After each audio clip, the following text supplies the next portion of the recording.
Hi, everyone. Ever wonder why there was no Shavuos program on Har Sinai?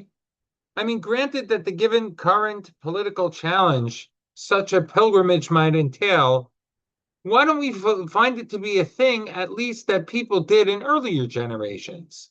Well, Aliyah Regel, the three-time-a-year pilgrimage to Yerushalayim, biblically demands that we appear there for our Yamim Tovim in the time of the Beis Hamikdash. It is generally not generally seen as a requirement today. And so, thus, one might have thought that at least at some point in Jewish history, Jews who might not have been able to get to Jerusalem, to Yerushalayim, would go to Sinai for Shavuos. We find the history back to the times of the famous Kabbalists, the Ari Kadosh, and the late Rav Ovadia Bartanura, who lived in the 15th and early 16th centuries, who write about the importance of a trip to Meron for Lag BaOmer. And even in modern times, thousands from around the world traveled to the Ukraine to spend Rosh Hashanah in Uman with Rabbi Nachman. So why not have a Shavuos program on Har Sinai? Wasn't it an important place to our history and legacy? I believe perhaps the answer is found in the Torah reading for the first day of Shavuos. The Torah tells us that the uniqueness of Har Sinai and its sanctity required preparation. Like any good special public event, security was called for 3 days prior when Hashem told Moshe to cordon off the mountain and sanctify it.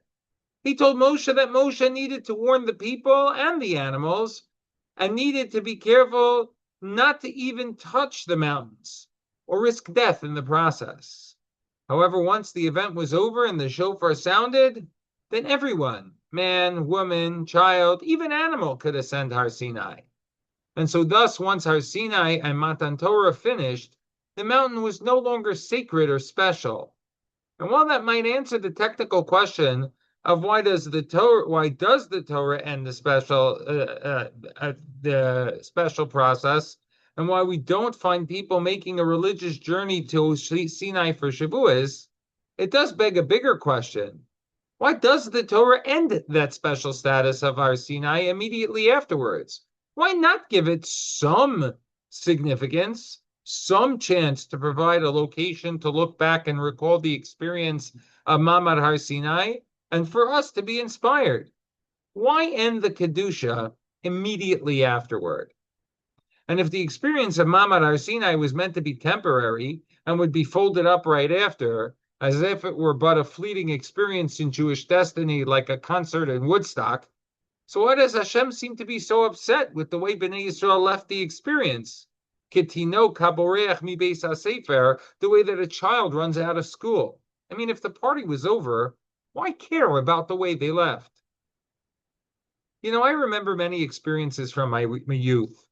One that left an incredibly powerful impact on me happened in 1990, when on April 26th, Agudas Yisrael led the celebration of the Siyam HaShas. It was the first time that the event was held in a large venue and sold out Madison Square Garden.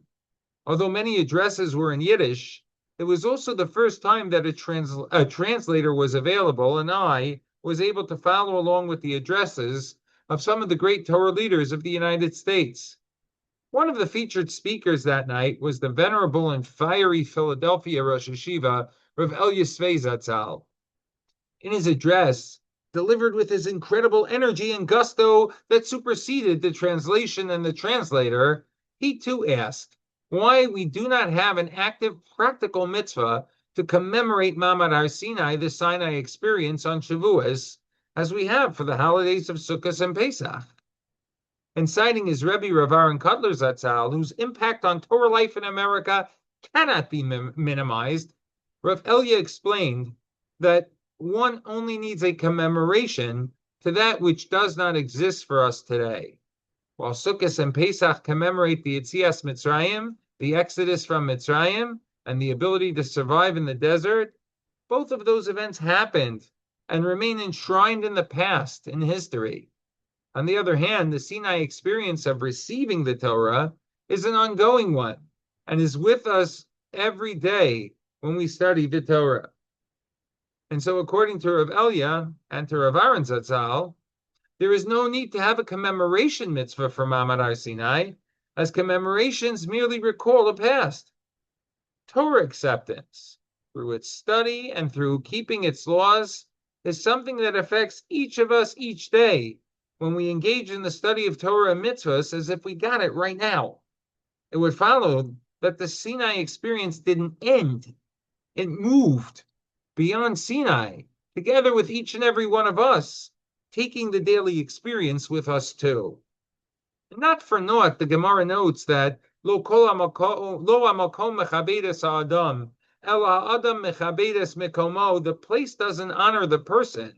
Rather, the Gemara notes, it's the person, man, who brings honor to the place. When we're in a particular location, we're the ones who bring significance to the place.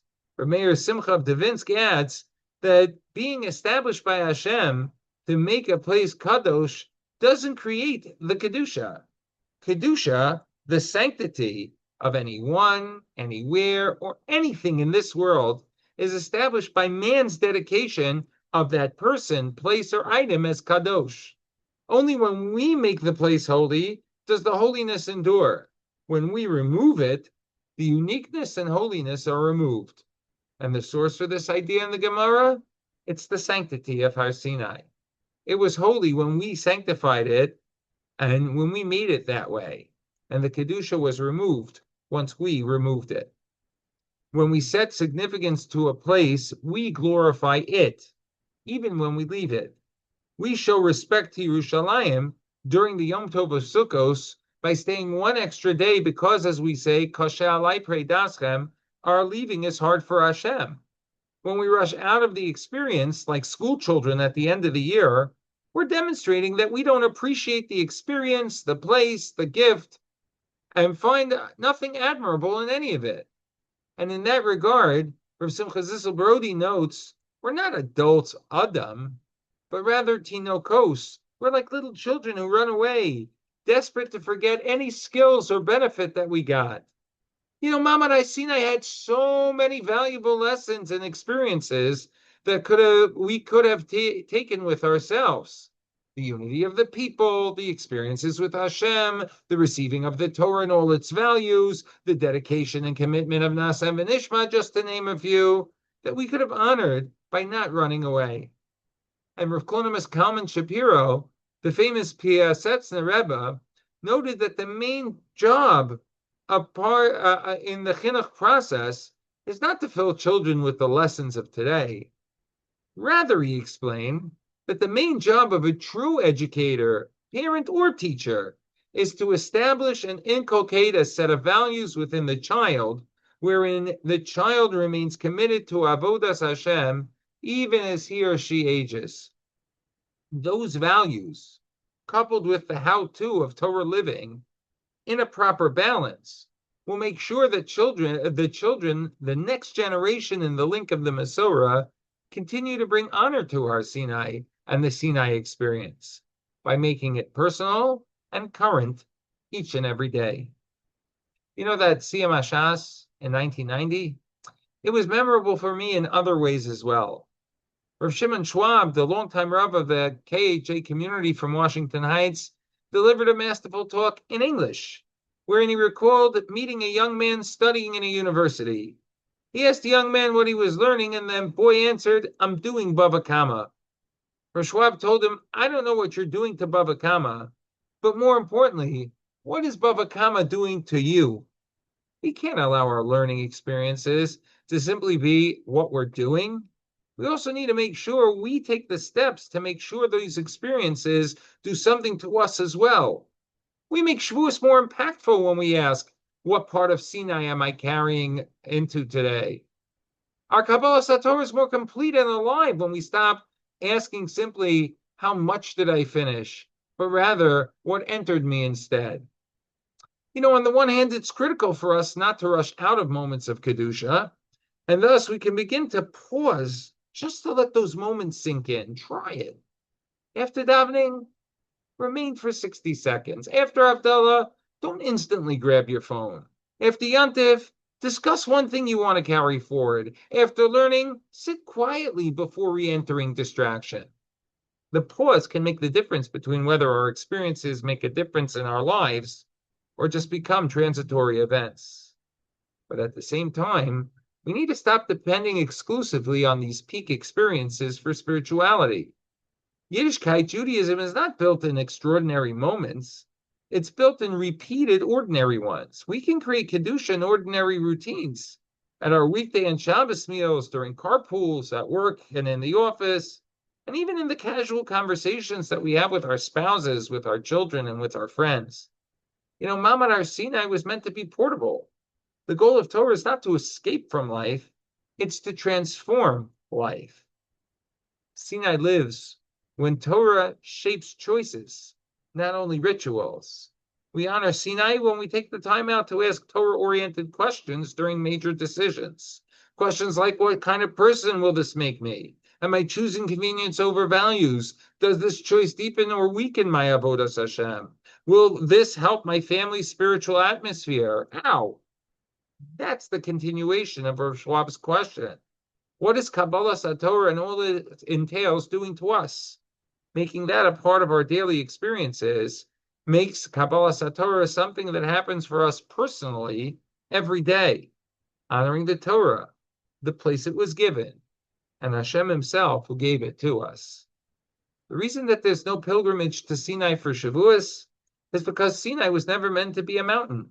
It was meant to become a people. And by taking the opportunity to savor moments of Kedusha and create others for ourselves, we're making sure to remain present with Sinai, allowing it to do something to us. Because the true opposite of running away from Sinai is carrying Sinai with you wherever you and I choose to go. Wishing you and yours a Chag Sameach and a Shabbat Shalom to all.